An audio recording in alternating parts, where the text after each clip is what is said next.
গত 4-5 মাসের ব্যবসার অভিজ্ঞতা থেকে বলতে পারি যে আমার কাছে সবথেকে বেশি ওভাররেটেড যদি কোনো অ্যাডভাইস লেগে থাকে তো সেটা হচ্ছে তুমি ডিসিপ্লিনড হও, তুমি কনসিস্টেন্ট হও, তবেই তুমি কিন্তু সফলতা পাবে। বলা বাহুল্য এটা ছাত্রাবস্থা থেকে প্রায় আজ অবধি সবাই শুনে থাকি এবং সবাই জানেন দিনের শেষে যে আমাদেরকে ডিসিপ্লিনড হতে হবে, আমাদেরকে কনসিস্টেন্ট হতে হবে। কিন্তু যেটা কেউ বলে না যে তোমার আলাদা করে ডিসিপ্লিন হওয়ার কোনো প্রয়োজন নেই, তোমার আলাদা করে কনসিস্টেন্ট হওয়ার কোনো প্রয়োজন নেই যদি কাজটা তোমার মনের মতো হয়। দিনের শেষে কাজটা যদি তোমার মনের মতো না হয়, তুমি শত চেষ্টা করলেও কিন্তু তাতে ডিসিপ্লিন হতে পারবে না, তুমি শত চেষ্টা করলেও তাতে কিন্তু কোনো কনসিস্টেন্সি আনতে পারবে না, তুমি তাতে ইরেগুলারই হবে। আজকে আসবে, কালকে আসবে না, পরশু আবার আসবে, এরকমভাবেই তোমার চলতে থাকবে। কিন্তু তুমি যদি ওটা তোমার পছন্দের কাজ হয়, যেমন ধরো তোমার পছন্দের টিভি সিরিয়ালটা, সেটা যখনই টিভিতে আসে, টিভির পর্দায় আসে, তুমি কিন্তু সব কাজ ছেড়ে ছুড়ে সেখানে আসো, প্রতিদিন টিভিটাকে অন করো, নিয়মে সেটাকে দেখো, তুমি তাতে কিন্তু কনসিস্টেন্সি বজায় রেখেছো। তার কারণ তুমি দিনের শেষে জানো যেটা তোমার পছন্দের জিনিস। ঠিক একই রকমভাবে আমাদের জীবনের যে কোনো কাজের ক্ষেত্রে আমি অনুভব করতে পারি যে আমার ক্ষেত্রেও কিন্তু এটা প্রযোজ্য। যে কাজ আমার পছন্দ নয় সে কাজটা তুমি আমাকে যতই করতে বলো, যেভাবেই করতে বলো, যতই প্রলোভন দেখাও, যাই দেখাও, দিনের শেষে যতই বলো যে এত টাকা তোমাকে স্যালারি দেবো মাসের শেষে, আমি কিন্তু কাজটা করতে খুব একটা উৎসাহী বোধ করবো না। টাকার কথাটা শুনে হয়তো মনের মধ্যে একটা মোটিভেশন হবে যে কোনো মতে কাজটা করে দিই, তাহলে অন্তত টাকাটা পাবো। বাট দিনের শেষে সেটা কখনো বেস্ট রেজাল্ট তোমার জন্য আনতে পারবে না, ডিসিপ্লিন তোমার ভেতর থেকে নিয়ে আসতে পারবে না। কারণ ওই যে টাকাটা, সেটা হচ্ছে একটা এক্সটার্নাল মোটিভেশন, বাইরের থেকে প্রযুক্ত হচ্ছে, ভেতর থেকে আসছে না। কিন্তু যদি তোমার প্যাশন হয় ছবি আঁকা, তাহলে টাকাটা যদি খুব নগণ্য পরিমাণও হয়, তুমি কিন্তু ভেতর থেকে ছবিটা খুব ভালো আঁকবে। তার কারণ ছবি আঁকতে তোমার ভালো লাগে।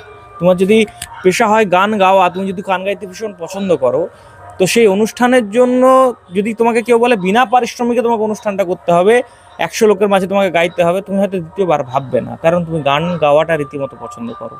তুমি সেখানে ডিসিপ্লিনের সাথে রোজ সকালে রেওয়াজ করো, রোজ তুমি ব্রাশ নিয়ে বসো, ছবি আঁকো, প্র্যাকটিস করো, নিরন্তর নিজেকে বেটার বানাতে থাকো।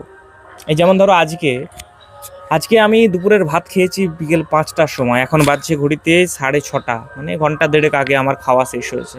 আজ আমি সকাল থেকে এত ব্যস্ত, কারণ আজকে বৃহস্পতিবার, আমাকে আজকে প্রজেক্ট যেভাবে হোক সাবমিট করতে হবে, এবং আমি বিকেল 4টের সময় প্রজেক্ট কমপ্লিট করতে পেরেছি। 5:30 পর্যন্ত আমার লেগেছে প্রজেক্ট সার্ভারে আপলোড হতে। ততক্ষণ পর্যন্ত নাওয়া খাওয়া সব ভুলে আমি অপেক্ষা করেছি। তারপর আমি চান করতে গেছি, তারপর আমি খেতে বসেছি। কিন্তু এটা আমাকে কেউ বলেনি যে তোমাকে এই কাজটাতে ডিসিপ্লিন হতে হবে, কনসিস্টেন্ট হতে হবে। আমি জানি যে আমাকে এই কাজটাতে হতে হবে কনসিস্টেন্ট, এবং তারপর আমি এখানে এসেছি, এখানে এসে নিয়ে ভিডিও বানাচ্ছি। আমি ভিডিওটা এই কারণে বানাচ্ছি না কারণ আমি চাইছি কিছু, কারণ আমার ভিডিওটা বানাতে পছন্দ। তো আমাকে কাউকে বলার দরকার নেই যে যাও তোমার সময় হয়ে গেছে, তোমাকে চট জলদি রেকর্ড করতে হবে, চারিদিকে সন্ধে নেমে এসছে, তুমি কিন্তু আর আলো পাবে না, বাইরে গান বাজছে, তোমার রেকর্ডিংয়ের সমস্যা হতে পারে। আমি কিচ্ছুকে কেয়ার করিনি, আমি সোজা এখানে চলে এসেছি, করছি। কেন? কারণ আমি ডিসিপ্লিনড, কারণ আমি কনসিস্টেন্ট, আমার কাউকে বলার প্রয়োজন নেই, কারণ ভিডিওটা বানানো আমার পছন্দ। আমি দিনের শেষে নিজের ব্যবসার থট শেয়ার করতে পছন্দ করি, আমি নিজের জার্নি শেয়ার করতে পছন্দ করি। তুমি যদি লক্ষ্য করো লাস্ট দুটো ভিডিওতে আমার একটা করে বোধহয় 2টো ভিউজ এসছে সাকুল্যে, তারপরেও কিন্তু আমি দমিনি।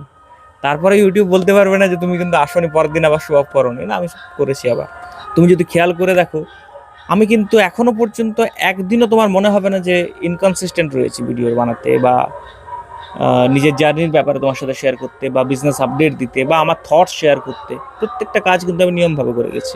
আমি শিখেছি নিত্য নতুন পজিশন ট্রাই করেছি, কোন পজিশন আমাকে বেশি ভালো লাগছে, কিভাবে কথা বললে আমার বেটার ফিল হচ্ছে, সমস্ত কিছু। এমনকি আমি এডিটিংও টুকটাক শেখার চেষ্টা করছি, যেগুলো আমি কখনো করিনি এর আগে। তার কারণ এই পদ্ধতিটা আমার ভালো লাগছে। দিনের শেষে আমি চাইছি যে আমি যেন নিজেকে একটা বেটার পারসন বানাতে পারি, আমি অটোমেটিক্যালি কনসিস্টেন্ট হব সেই কাজটাতে, যে কাজটা আমার পছন্দের কাজ। তো নেক্সট টাইম তোমাকে যদি কেউ কখনো বলে থাকে যে তুমি ডিসিপ্লিনড হও বাপু, তবেই তুমি জীবনে সফলতা পাবে, তুমি কনসিস্টেন্ট হও নিজের কাজে, তবেই তুমি জীবনে সফলতা পাবে, তাদেরকে দূর থেকে দেখে নমস্কার করো। তার কারণ তারা আসল সত্যিটা জানেন না। তুমি ইনকনসিস্টেন্ট এই কারণ কাজটা তোমার পছন্দের না, তুমি পড়তে পছন্দ করো না, তো তুমি ইনকনসিস্টেন্ট হবে, তুমি ডিসিপ্লিন হবে না সেখানে। তোমার ভালো লাগে না বইটা পাতা উল্টাতে, তোমার ভালো লাগে না ক্রিকেট খেলতে, তোমার ভালো লাগে না অন্য কিছু করতে, যেটাই তুমি করো জীবনের শেষে। আমার আজকে ব্যবসা ভালো লাগে, আমি ব্যবসা নিয়ে বসি। আমার আজকে অকটেনের কাজটা ভালো লাগে, তো আমি অকটেনের কাজটা করি, আমাকে বলতে হয় না কাউকে। সেখানে আমি যথেষ্ট ভালো রেজাল্টও করি, যথেষ্ট ভালো আমার মানে যেটা তোমার এমপ্লয়ীদের মধ্যে বেস্ট স্কোরিং জায়গাটা থাকে সেখানে আমার যথেষ্ট ভালো পারফরমেন্স রয়েছে। এগুলো হওয়ার কারণটা হচ্ছে কাজটা আমার পছন্দ। ইউটিউবে আমি যেটুকু ভিডিও বানাচ্ছি আমি জানি না তোমার কেমন লাগছে দেখতে, কিন্তু যদি ভালো লেগে থাকে তাহলে জানবে যে সেটা এই কারণেই লাগছে, কারণ এই কাজটা আমার পছন্দের কাজ।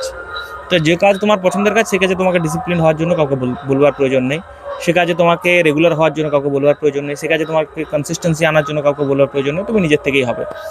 যদি আমার ভিডিওগুলো ভালো লেগে থাকে তাহলে অতি অবশ্যই চ্যানেলটাকে সাবস্ক্রাইব করো, ভিডিওগুলোকে শেয়ার করতে পারো, ভিডিওটাকে লাইক করতে পারো, নিজের মতামত অতি অবশ্যই কমেন্ট বক্সে জানাতে পারো।